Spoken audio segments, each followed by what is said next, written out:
Assalamualaikum warahmatullahi wabarakatuh. Alhamdulillahilladzi faddalana ala katsirin min ibadihil mu'minin.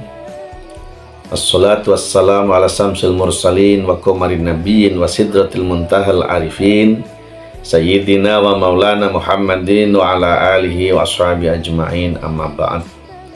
Ilahi anta maksudi ridhaka matlubi a'tini mahabbataka wa ma'rifataka wa a'tini ma'aka abada. Sahabat fillah rahimakumullah, puji syukur kita aturkan kepada Allah Subhanahu wa taala dengan ucapan Alhamdulillahilladzi fadhalal katsiri min ibadihil mu'minin, di mana kita hari ini masih diberikan kesempatan oleh Allah, ada umur, ada kesehatan. Semoga umur kita menjadi umur yang barokah. Kedua kalinya sholawat beserta salam Allah semoga Allah melimpahkan kepada baginda Rasul Muhammadin sallallahu alaihi wasallam.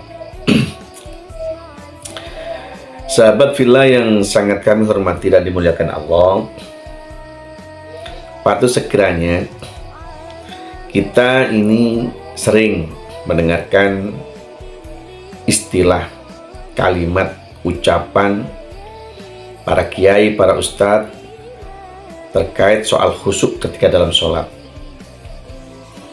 Ada yang mengatakan khusyuk itu tidak mendengarkan apa-apa. Jadi waktu sholat, baik itu sholat sendiri maupun jamaah, itu ada yang mengatakan bahwa waktu dia sholat itu tidak mendengarkan apa-apa. Dia mengartikan bahwa khusyuk itu tidak mendengarkan apa-apa. Pertanyaannya, apa memang kita tidak bisa mendengarkan apa-apa? Kalau khusyuk itu diartikan tidak mendengarkan apa-apa, berarti lebih utama orang tuli. Beruntung bagi orang yang tuli karena tidak mendengarkan apa-apa. Ini satu. Yang kedua, ada yang mengartikan kalau khusyuk, tentunya sebelum sholat kita harus, satu katanya harus mengingat mati. Dia mengingatkan mati bahwa hari ini dia mengatakan seolah-olah hari ini yang terakhir dalam hidupnya. Itu katanya ingin untuk bisa khusyuk sebelum sholat. Yang jadi pertanyaannya adalah bagaimana ketika di dalam sholat? Apa yang dia ingat? Apa selalu masih ingat mati? Atau tidak ingat mati? Sebelum sholat harus ingat mati. Di dalam sholat apa harus ingat mati terus? Kalau waktu dalam sholat yang diingat mati, berarti dia ingat, yang lebih diutamakan ingat mati atau ingat Allah? Ini. Yang ketiga ada mengatakan kalau khusyuk itu ruangannya, tempatnya harus bersih. Bagi yang rumahnya besar, orang mampu mungkin rumahnya bisa bersih, kamarnya sendiri, dapurnya sendiri, ruang tamunya sendiri, ruang keluarga sendiri.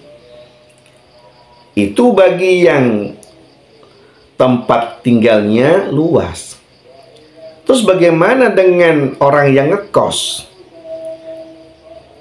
Katakan dia dalam kos-kosan itu 4 persegi panjang, atau rumahnya sempit karena orang miskin, tidur di situ, masak di situ, di dalam kamarnya macem-macem, ada cobek, ada bumbu-bumbu masak, ada ikan terasi, ikan asin, ada terasi, macem-macem.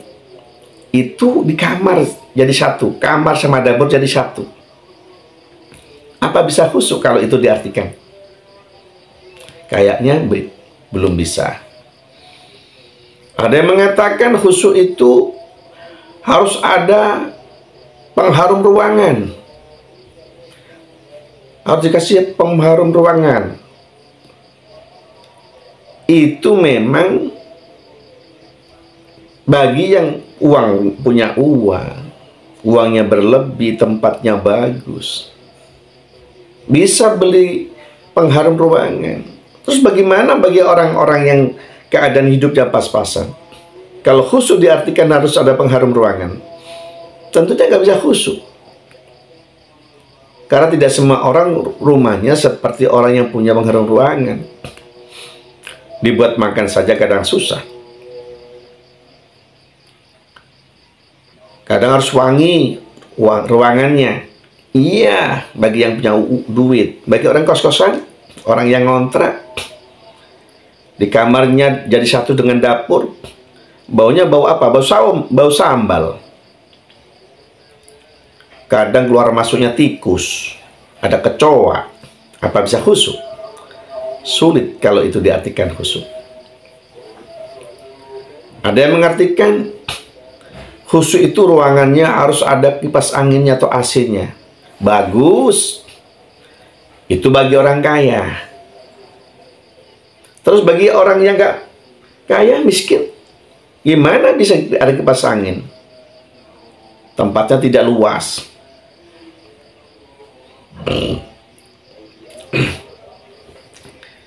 Ini kadang-kadang benar secara teori. Secara praktek tidak bisa kalau dilihat dengan status sosial. Ada yang mengartikan khusyuk itu harus fase bacaannya. Bagi anak dari pondokan itu bisa fase.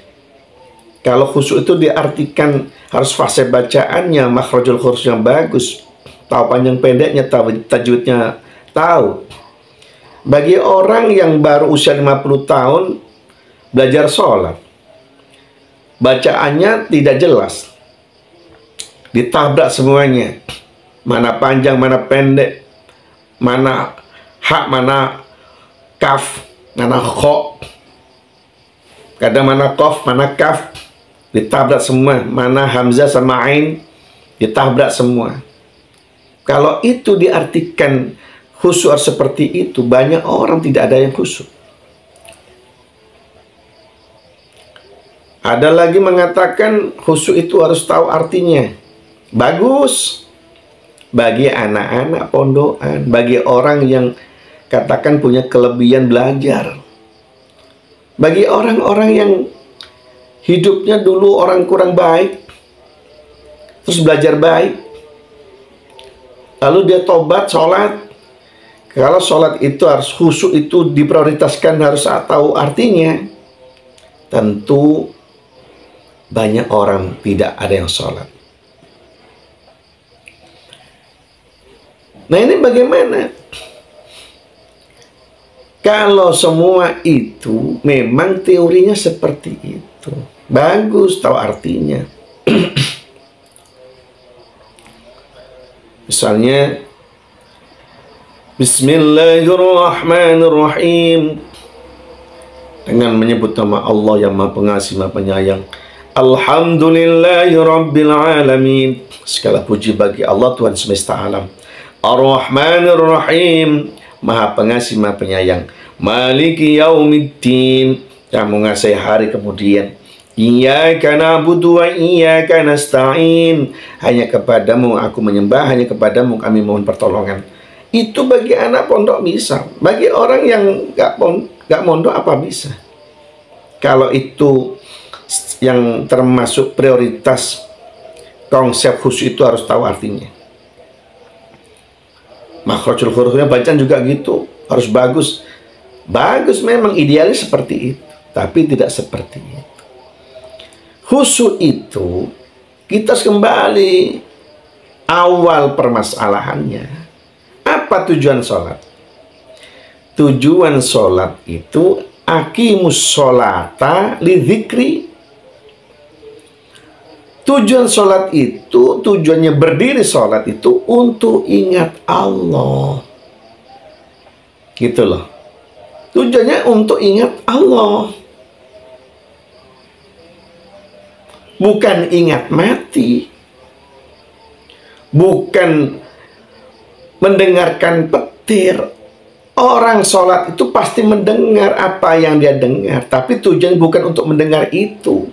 Sholat, ada petir, terdengar. Tapi tujuan kita bukan untuk mendengarkan petir. Ada anak kecil nangis, kita mendengar. Anak itu nangis, tapi tujuan kita bukan tujuan mendengarkan tangisan anak yang menangis. Ada orang berbicara, kita mendengar. Tapi tujuan kita sholat bukan tujuan mendengarkan orang yang berbicara. Apa tujuan kita? Ingat Allah. Bukan ingat mati. Tujuannya ingat Allah. Di mana ingatannya? Di hatinya ingat Allah, berzikir. Makanya ada khilafiyah, perbedaan. Ada yang pakai usolli fardal maghribi atau usolli fardal isya'i, pakai diucapkan seperti itu. Apa itu niat? Itu secara umum niat, secara umum niat. Tapi ada juga tiba-tiba langsung takbir, Allahu Akbar. Kenapa? Karena niat itu bukan di mulut. Yang di mulut itu untuk menguatkan niat yang ada di dalam hati. Makanya ketika kita sholat, tujuannya kita menghadap apa? Menghadap Ka'bah. Bukan kiblati.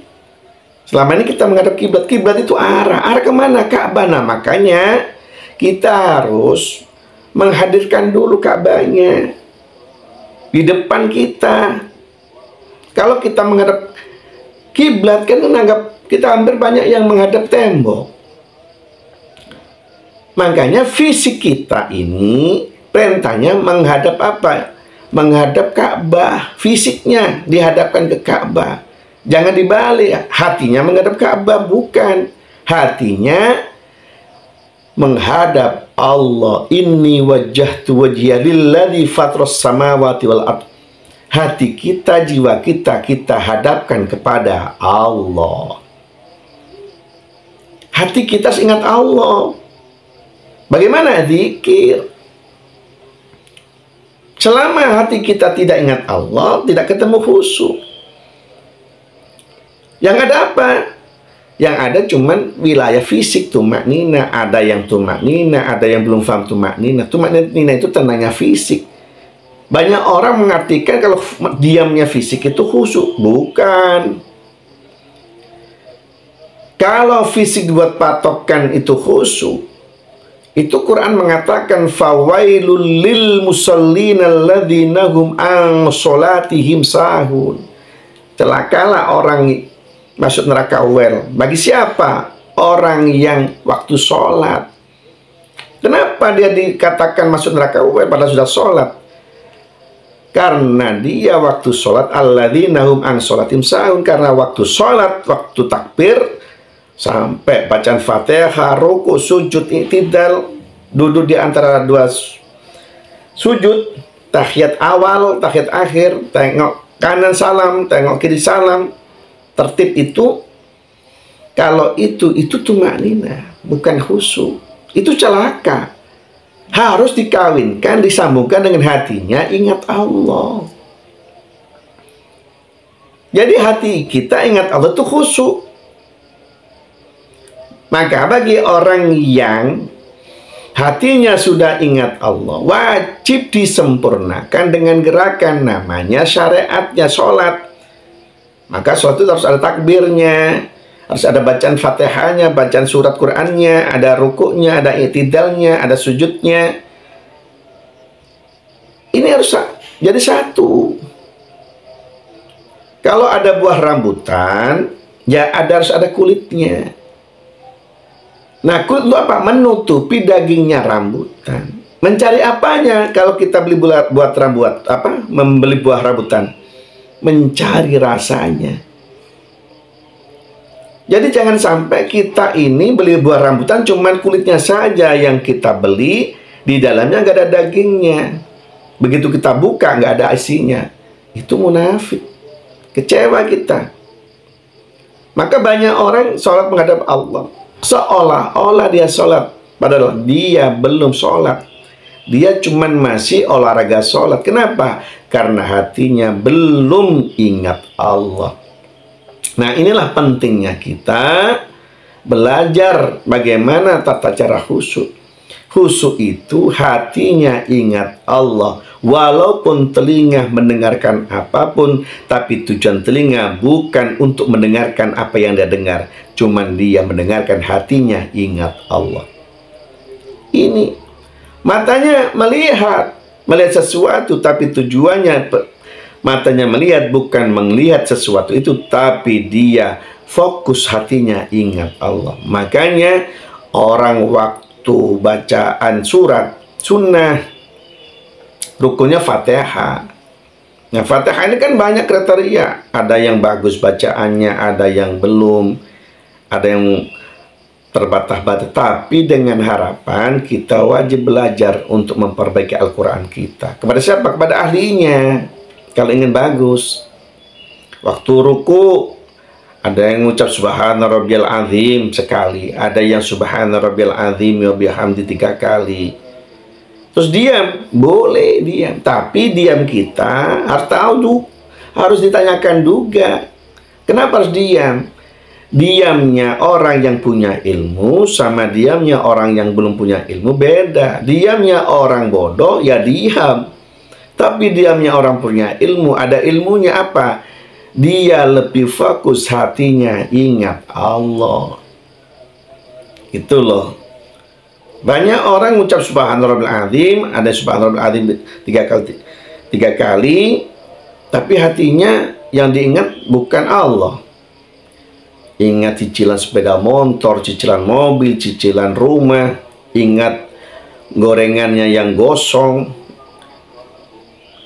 ingat cuciannya kena hujan, macam-macam. Ingat istri, ingat suami, ingat anak, macam-macam. Nah, ini banyak kita ini yang kita ingat dalam hati kita itu banyak. Jadi khusyuk itu di hati, bukan di fisik.